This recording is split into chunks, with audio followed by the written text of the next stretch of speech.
All right, let's talk about AI. But forget the sci-fi movie robots for a second. We're diving into something much more real, the ethics and societal impact of the artificial intelligence that's already here. I'm talking about the invisible systems that are shaping your world right now, and we really need to figure out how we're going to guide them. You know, this whole massive conversation, it really boils down to one simple, but wow, incredibly complex question. How do we make AI work for everyone? How do we make sure this powerful new technology actually benefits all of us, fairly? That's the huge challenge we're going to unpack together. Okay, so to get our heads around this, we're going to break it down into 3 parts. First, we'll look at the individual impact. Then we'll talk about the creator's responsibility. And finally, we'll zoom all the way out to the big societal shift. Let's get into it. So let's dive right in with part 1, the individual impact. Look, before AI changes the entire world, it starts by changing your world. And a lot of the time, it's happening in ways you might not even notice. We're going to focus on 2 huge areas here, bias and your privacy. I mean, really think about this for a second. What happens when an AI makes a decision about you? We're talking about things like, does it recommend you for a job interview? Do you get approved for that loan? Heck, it could even influence what medical treatment you're offered. These are huge, life-changing moments.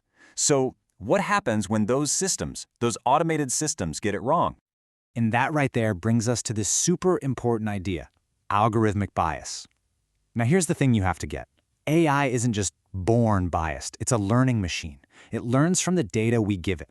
So if we feed it data that's full of our own human history of prejudice, in hiring or in the justice system, well, the AI is going to learn those biases. And what's scary is, sometimes it can amplify them, making them even worse.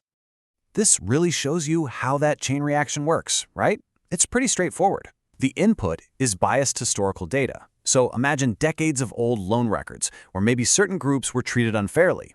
The AI just sees that data and it learns those patterns as the rule. It doesn't know any better.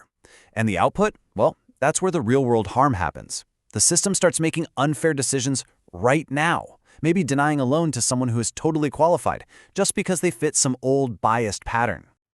Okay, so bias is one massive piece of this puzzle. But what about the fuel that powers these AI systems in the first place?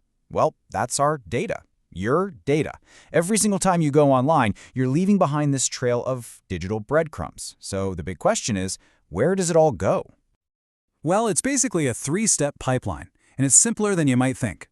First up, your data gets collected, and we're talking on a massive scale. Next, all that data is used to train AI models, teaching them how to spot patterns and, well, how to think. And finally, those trained models get put to work, making the automated decisions we were just talking about. It's like your digital life becomes the textbook the AI studies. Right, but that pipeline, it doesn't just appear out of nowhere, does it? Real people, developers, companies, they're the ones designing these systems. And that brings us perfectly to our second section, the creator's responsibility. This is all about the huge challenge of building AI that is actually ethical, right from the very beginning. I mean, the developers and companies making this stuff, they are at a massive ethical crossroads. They've got some huge challenges on their plate. They have to figure out how to ensure fairness and strip out those biases we talked about. They need to make the systems transparent so we can actually understand why an AI made a certain decision. There has to be accountability, like who's responsible when it makes a mistake. And of course, they have a fundamental duty to protect our data and our privacy. There's this quote from the psychologist B.F. Skinner that just hits the nail on the head. The real problem is not whether machines think, but whether men do. It's so perfect, right? We get so caught up in what the machine can do, but the real ethical test isn't about the AI. It's about us. It's about the human choices, the values we embed, and the foresight, or lack thereof, that we bring to the table when we build these things. And believe me, those human choices create enormous waves that spread across everything. So for our final section, let's pull the camera all the way back. We're going to zoom out and look at the biggest picture of all, the huge societal shift that AI is causing, especially when it comes to jobs and the future of work. Okay, when you talk about AI and jobs, this is pretty much always where the conversation starts. And you can see 2 big forces at work here. On one hand, yes, there's going to be a lot of job disruption, no question. AI will automate a lot of tasks. But, and this is so important, that is only half the story. It's also going to be a massive engine for creating brand new jobs, whole new industries that we probably can't even picture right now. This table does a really great job of breaking down what this new division of labor might look like. So on one side, you've got the tasks for AI. Crunching massive amounts of data, recognizing patterns, running optimizations. All that stuff machines are amazing at. But then look at the other side, the tasks for humans. The skills that become even more important are things like creativity, empathy, real critical thinking, and strategic judgment.